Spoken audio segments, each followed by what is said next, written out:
Karnataka's Congress government has announced a new subsidy for Hindu religious pilgrimages. Ramalinga Reddy, the state's Hindu religious endowment minister, shared that the government will provide 5,000 for the Kashi pilgrimage, 20,000 for the Char Dham Yatra, and 30,000 for the Kailash Mansarovar Yatra.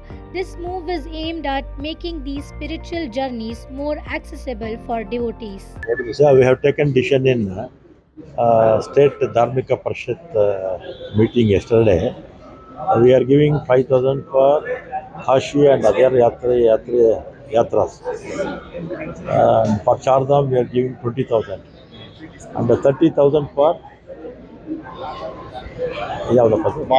Manasarovar. But less people are going for Manasarovar.